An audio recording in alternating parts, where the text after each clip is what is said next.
Good evening, friends, and today's session is going to be very entertaining because we are covering a few interesting, developments in India.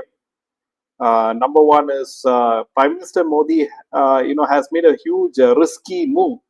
What is that move? Also, the fact that Kerala has a new chief minister, and many key Congress people are not, happy about it, but at least they're trying to hide their emotions. And also, why is Mamta Banerjee seen wearing a lawyer's outfit? So, all this and much, much more in today's session. So, friends, let's start with the first, interesting story is that we are talking about Kerala, and in Kerala, finally, after so many days of indecision of choosing a CM for Kerala, the Congress party has finally zeroed in on the chief minister of Kerala, and that is VD Satishan. Now, Congress has picked him because he is the people's choice over its preferred, candidate, who is KC Venugopal. And both, as you know, Rahul Gandhi and Priyanka and Sonia Gandhi, their favorite is KC Venugopal, because you saw the way in which KC Venugopal was seen, practicing kalari fight with Rahul Gandhi. So with all this, comedy and the way this guy, completely tries to suck up to the Gandhis and be a complete yes man to the Gandhis. KC Venugopal thought that he would be selected as the chief minister or puppet CM of Kerala, but that was not to be, and the Satishan was chosen as the chief minister of Kerala. And one thing is for sure, friends, that this is a very big revelation as far as the Kerala politics is concerned. It shows that in Kerala the demographics have changed, and most importantly, it's the Muslim League who is favoring Satishan. And so this, by this move itself, we can say that the Congress is indirectly another version of the Muslim League. So this has been discussed by many people, and that Congress is Muslim League, another version of the Muslim League. And so now, out of 63 MLAs of the party, 47 of them had significant administrative experience, and the UDF, as you know, won 102 out of 140 seats. The new CM has a political and electoral authority to match Venugopal. He served as a leader of opposition in previous houses and dominated the Parur seat. So he is credited with the critical interventions for Congress's big win. And sources say that Satishan told party leadership that he is who he did the maximum work compared to the other two candidates, and he is most importantly backed by the Indian Union Muslim League, the Kerala Congress, and the Revolutionary Socialist Party, which have 32 seats between them. Simply put, the Congress simply could not afford to lose that many. If all three parties irked by Venugopal being chosen with true support, it would have been only 70 seats, one below majority. And this is the reason why Congress fears that if they had selected Venugopal, all these parties would back out, and there would be a split in the UDF. Now, IUML state chief Saeed Sadiq, he congratulated Satishan and on the Congress decision to make him CM of Kerala. Now, Satishan also praised both the other candidates, Venugopal and Ramesh Chennithala, and offered a message of unity and support. So now you can see this is very, very different from the dynamics of Karnataka politics. You had in Karnataka that both Siddaramaiah and DK Shivakumar, they were promised, the CM seat, and ultimately both the Gandhis decided on a rotational, sort of agreement, like 2.5 years, 2.5 years. But even now, Siddaramaiah is still the CM, despite how much DK Shivakumar, the kind of help he did for the Congress party. Karnataka being the ATM of the Indian Congress party. Despite all that, he is not being given the CM post even up to now. We spoke with Rajgopalanji, and he said that Mallikarjun Kharge can be any day sworn in as a Karnataka CM. Now in Kerala, the dynamics is completely different, and both the Gandhis know that they cannot mess with people in Kerala. And this is the reason why Mr. Satishan was chosen as the Kerala CM. And they know that in Tamil Nadu, as you know, that they are on a very weak wicket as far as the Vijay TVK is concerned.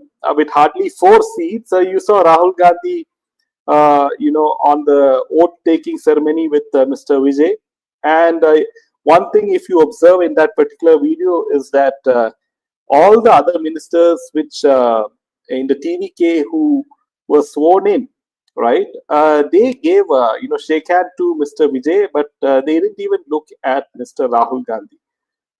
So if you see that video, you can make out that that's the kind of respect that Rahul Gandhi has from the TVK party members. Even though Mr. Vijay calls Rahul Gandhi as a brother, right? My brother, Mr. Rahul Gandhi. He used these words in the oath-taking ceremony. If you look at that ceremony closely, so you can see that Congress party, apart from in Karnataka also, any day they can split, right? And BJP in the next Karnataka election, if they get their act together, they will win the Karnataka election. Welcome, good evening, Leena. So friends, if you do like our content, make sure to smash the like button and the hype button. So now one thing is for sure that Rahul Gandhi is really, where does he go forward? Because as far as the Congress is concerned, they have Karnataka and Kerala to an extent. But Tamil Nadu is a big question mark for them, right? Because it looks like the TVK does not respect the Congress as much. So now you have 4 states in which Congress is in power. You have Telangana with Revanth Reddy. You have Himachal Pradesh with Sukhwinder Sukhu. And of course, you have Karnataka with Siddaramaiah. But Kerala is, just another one right now. And if you saw in the latest meeting in Telangana, where Modi ji was seen seated with Revanth Reddy, and Modi ji, gave some hidden, inklings in that speech of his that maybe Revanth Reddy might, switch sides. If you see that very interesting Modi ji speech in Telangana. So all these things are happening on the sidelines, and Amit Shah is the political brain behind all of this. So here on Candid Meena, we analyze in a way that no other news channel does, and we bring you insights and which certain news channels they shy away from reporting, and for that we keep you posted with facts. So now coming to the next piece of news, and this is the highly risky move of Prime Minister Modi. So now the latest thing is that Prime Minister Modi has significantly reduced the size of his official convoy during domestic travel, and it is reduced from 12 to 15 vehicles, such as armored cars, escort SUVs, security jammers, and an ambulance, all operating under SPG protocols, to only 2 cars. However, the latest changes suggests a streamlined arrangement while maintaining full security compliance. Sources said the reduction in convoy size has been implemented during recent domestic visits, including trips to Assam, Gujarat, Hyderabad, as part of a broader push for fuel conservation and sustainable practices. Now, the move comes amid renewed calls for austerity and reduced fuel consumption, with Modi ji recently urging citizens to cut down on petrol and diesel usage as well as non essential resource consumption. But officials clarified that while the convoy size has been reduced, all mandatory SPG security protocols under the Blue Book guidelines remain fully intact, and there has been no compromise on the safety arrangement. So this is, very important line that all the security, mandatory SPG security protocols have been under the Blue Book guidelines have been intact. So that is what is very important. But still, nevertheless, we know that gelatin sticks were found in Bengaluru, right, near the convoy, near the place of the event. So always Modi ji and other key ministers of the BJP, especially the likes of Suvendu Adhikari, who was recently sworn in as the West Bengal CM, they are huge targets of organizations in of the ISI, the CIA, and Chinese Communist Party, and all those anti-national forces working inside and outside India. So the likes of Ajit Doval, they have a huge task in their hands when you have the geopolitical challenge of the US and Iran going on. So, friends, this is the latest with regards to Modi's initiative to promote fuel consumption reduction in India. So my this thing is now companies in India who can give their employees work from home. They should set us example. Mostly IT companies where the kind of jobs which can be done from home and which does not need the employee to work to come physically to the office and work. If there are those kind of particular job profiles which does not need the physical presence of an employee in the office, those kind of jobs should be given work from home, and thereby setting an example for other companies as well. But I have researched through the internet and found out that many of the real estate companies, the real estate mafias all over India, they would not like to see work from home mandated by the companies, because then they will lose out on rent. And all these real estate mafias are connected to political party members. So why would they like these employees working from home and losing out on rent money? So that is one aspect which many people are not talking about in mainstream media.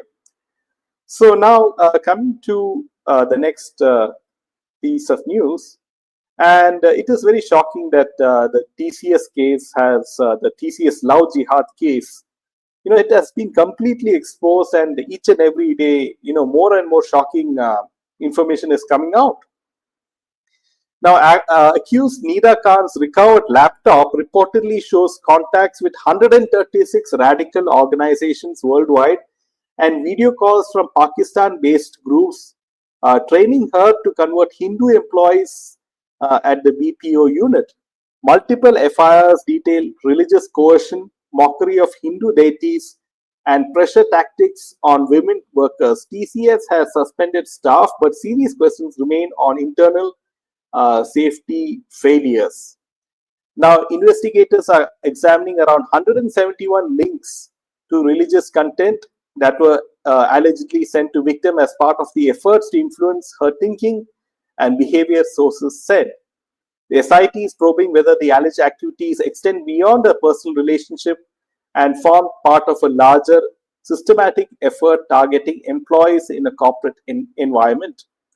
And now, the latest developments with regards, she was arrested in Chhatrapati Sambhaji Nagar on May 7th after absconding for over 40 days following the rejection of her anticipatory bail. Now, she was later remanded to police custody by Nashik court till May 11th. The court also permitted her to meet her mother twice daily during custody due to her early pregnancy.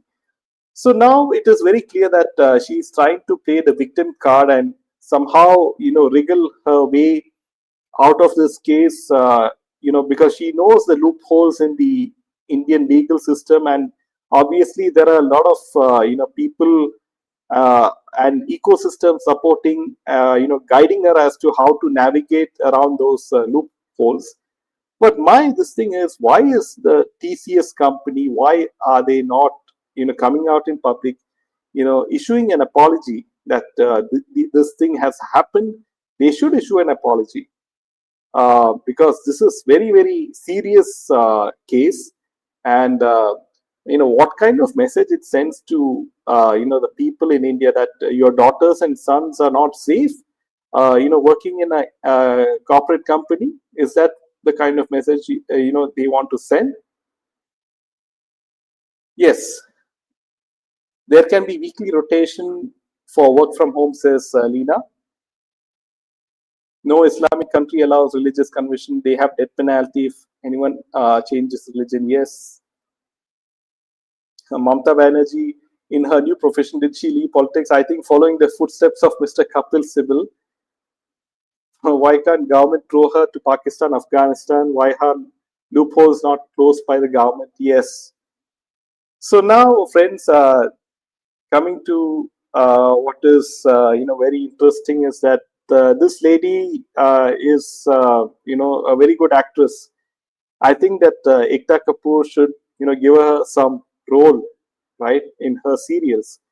And we are talking about none other than Mamta Banerjee, the former CM of West Bengal. And now, I do think that she has a bright career in serials, right? This is enough proof and portfolio for, her entry into an Ekta Kapoor serial, right? So now what is happening is that Mamta Banerjee was seen, wearing a lawyer's robes. She personally appeared in a court in connection with a case related to the post-poll violence alleged in West Bengal.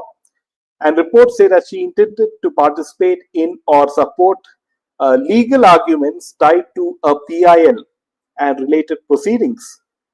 Now, this dress of hers, the lawyer robes, it drew attention because it is very unusual for a serving or recently serving, top political leader or ex-CM to appear in a court dressed as an advocate. And this move was widely seen as a symbolic political statement, according to certain TMC people, a show of direct involvement in the case. But what is very interesting, friends, is after her appearance, the Bar Council of India reportedly sought clarification about her advocate enrollment and practice status from the West Bengal Bar Council. And Mamta Banerjee has appeared in the courts in the past, and her legal training, background, preferences in political reporting, her appearing in full lawyer attire in such a high-profile political case is rare. So now you can see that she is somehow trying to, she is really, really wants to be in the limelight, and she's somehow trying to get some sort of, sympathy wave maybe. She somehow, can't digest the fact that people have outright, rejected her, especially after the RG car case and the kind of, atrocities committed, especially against Hindus, right? And so this is how the complete lawlessness which existed in West Bengal. And what is very interesting is that most of the people, the Islamic outfits in Bangladesh, they are out in the streets and they want Mamta Banerjee back as the CM of West Bengal. So what does this say? That Modi ji and Amit Shah, it's a huge victory for them as well as a victory for the nation, because we had a huge national security threat by the infiltration of lakhs and lakhs of illegal Bangladeshi immigrants trying to change the demography of the state, and thereby voting out, hopefully voting out BJP in their case, but it did not happen, thankfully. But now the biggest question is, how does BJP get back into South India? And the answer is, of course, they'll have to start working day and night on how to win the Karnataka state election, right? And because in Karnataka, in Kerala and Tamil Nadu, in Kerala they did quite well compared to the last time Kerala election, because at least they won 3 seats, and it looks like in Tamil Nadu also that with Vijay sworn in as the CM and Mr. Stalin Jr. saying that Sanatan Dharma should be eradicated, many people, and Vijay did not react to his particular statement of Sanatan Dharma should be eradicated. So, in fact, it looks like he was in agreement. He should have argued, if at all he did not agree with this particular statement of Stalin Jr., but he did not. He just did namaste, right, in that particular clip. So going ahead, we will understand that the works of the funding of Christian missionary groups in TVK, and that the interest of the minorities is what Vijay is after, right? It's not the welfare of the innocent Tamil Hindu voter. It's not the interest of his. So yes, Leena says her Gundaraj has shocked everyone. She is worse than CEM. RSS has to do groundwork, make sure Hindus don't vote against BJP. RSS has a lot of work to do in the states of Tamil Nadu and Kerala, Leena ji, because that is where the next, it could be the next West Bengal, isn't it? Saint Xavier was the worst. So now, friends, this is all for today, and we'll see you tomorrow. Until then, Jai Hind and Jai Shri Ram.